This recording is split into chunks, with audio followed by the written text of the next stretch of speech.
crime brutal. Mulher e 2 filhas são executadas dentro de casa em Eunápolis, no extremo sul do estado. Em Salvador, polícia prende acusado de envolvimento na morte do menino de 12 anos que teve os olhos arrancados. Marcos Caldas de Queiroz, conhecido como Ferry Bolt, confessou que participou da execução do menino de 12 anos. Caso concluído. Polícia fecha inquérito sobre a morte das adolescentes decapitadas. São 4 indiciados que vão responder por homicídio qualificado. Só falta agora a polícia identificar o homem que seria o motorista do grupo. Protesto na capital. Funcionários da área da saúde que trabalham na Prefeitura de Salvador fazem manifestação nas ruas do centro. Existe um atraso costumais do salário dos trabalhadores, inclusive tem trabalhadores que não receberam o seu 13º e também a questão das condições de trabalho. Protesto em Lauro de Freitas.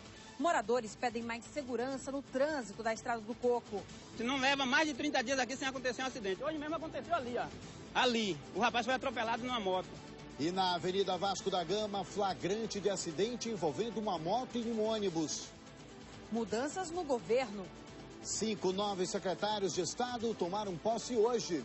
Um dos nomes mais esperados era do secretário de Segurança Pública. Maurício Barbosa assume no lugar de César Nunes. Veja a partir de agora no Bahia Record.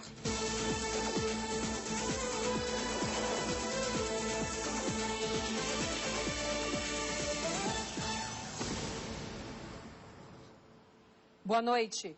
A polícia concluiu o inquérito do caso das garotas decapitadas em novembro do ano passado em Salvador. O delegado entregou hoje ao Ministério Público os documentos com detalhes das investigações. Os 4 acusados de participação no crime vão responder por homicídio qualificado. O documento já está na central de inquéritos do Ministério Público. Antes de apresentar denúncia à Justiça, um promotor que ainda não foi escolhido vai avaliar o resultado dos 2 meses de investigação. São 4 acusados e a polícia ainda tenta identificar o homem que seria o motorista do grupo. Os indiciados são Adriano Silva Nunes, de 22 anos, Jarbas Cristiano Chaves de Souza, de 24 anos, Danilo Rocha de Carvalho, o Cacaroto, de 18 anos, e Alex Santos e Silva, o Lequinho. Os 4 vão responder por homicídio qualificado. Vitor Santos de Almeida, o Branco, apontado como mentor do crime, morreu durante um tiroteio com a polícia. Ele não foi citado no inquérito.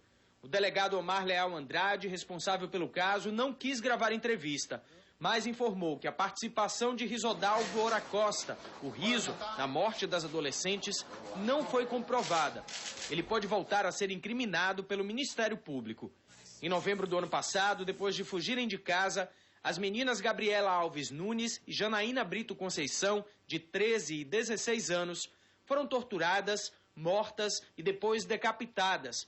A polícia encontrou os corpos abandonados no meio da rua, no bairro São Martim, em Salvador. Crime bárbaro em Eunápolis, no extremo sul do estado. Cirleia Souza Santos, de 50 anos, e as 2 filhas dela, Valdiele, de 19, e Rosiane, de 21, foram assassinadas a facadas nesta madrugada, dentro de casa, na periferia da cidade. A polícia acredita que o crime foi motivado por uma dívida de drogas. Por telefone, o delegado que investiga o caso, Evi Partenostro, tem mais detalhes. Segundo a polícia pôde verificar através dos depoimentos de moradores e de familiares do local, é que 3 elementos estiveram por volta das 23h30 de ontem na porta da casa, arremessaram pedras em cima do telhado e, segundo informações, cobravam uma dívida de R$35. A senhora Cirlélia Souza Santos gritou, xingou essas pessoas e disse que na casa dela ninguém entraria, tendo em vista que o prazo da dívida dela se encerraria no dia 20. Essas pessoas ameaçaram que se ela não permitisse a entrada da casa para que eles arrecadassem bens para garantir a dívida, que eles iriam provocar um mal maior. Houve uma certa discussão. 20 minutos depois, esse grupo retornou e, desta feita, invadiram o fundo da casa, estando estes elementos armados com armas brancas do tipo faca, aonde de forma brutal ceifaram a vida dessas 3 mulheres.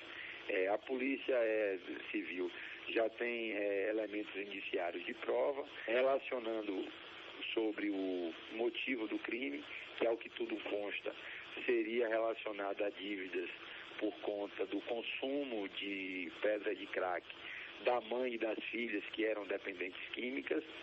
E desde a manhã de hoje a Polícia Civil está em campo com toda a equipe aqui de Eunápolis, tentando efetuar a prisão dos responsáveis por esse bárbaro homicídio qualificado.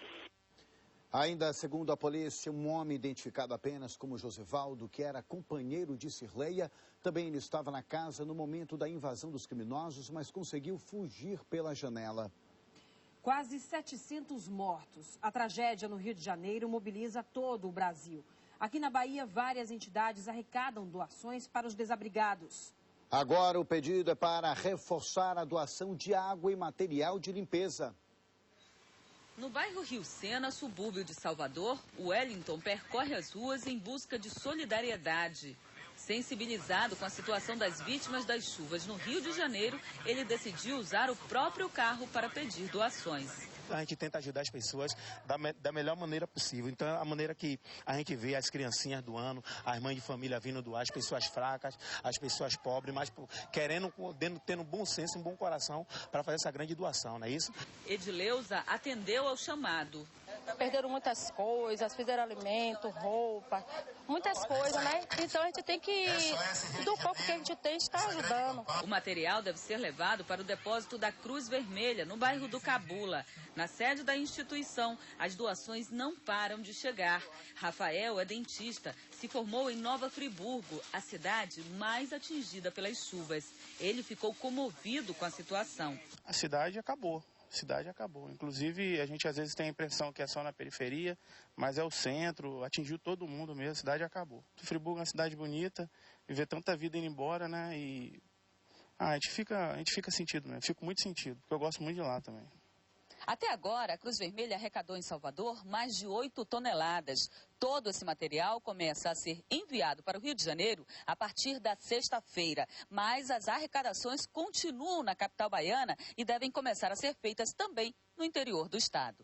Nós já temos hoje volume suficiente para já fazermos o encaminhamento do primeiro caminhão para lá e que deverá sair daqui na sexta-feira. A gente ainda não tem o horário preciso. Mas as doações continuam porque as necessidades que as vítimas das enchentes estão tendo lá e esse problema ainda vai perdurar por alguns meses. A Infraero também está recebendo doações. Alimentos não perecíveis, cobertores, material de limpeza e higiene podem ser entregues no aeroporto de Salvador. No Rio de Janeiro, o número de desalojados e desabrigados já passa dos 14 mil. As cidades mais atingidas são Nova Friburgo, Teresópolis e Petrópolis. Em muitos locais, os serviços de água, luz e telefone não estão funcionando. As equipes de resgate enfrentam dificuldades na busca dos corpos. O número de mortos já passa de 670. Se fosse aqui com a gente também, estaremos passando uma grande dificuldade. Então, se todos nós pudéssemos ajudar o pouco do que nós temos, contribuir, sei que será bem-vindo no Rio. Para saber mais detalhes sobre as doações para as vítimas da chuva no Rio de Janeiro, acesse o portal itapuonline.com. Daqui a pouco, trabalhadores dos postos da saúde da família que estão em greve fazem manifestação nas ruas de Salvador.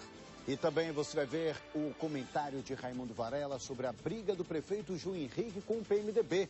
E ainda hoje, família de menina de 5 anos, baleada na perna, acusa um policial de cometer o crime. A gente vê agora imagens ao vivo do nosso link móvel da TV Itapuã. Esta é a região da Barra, Avenida Oceânica. Trânsito tranquilo neste momento, agora 6 horas e 51 minutos. Bahia Record, oferecimento.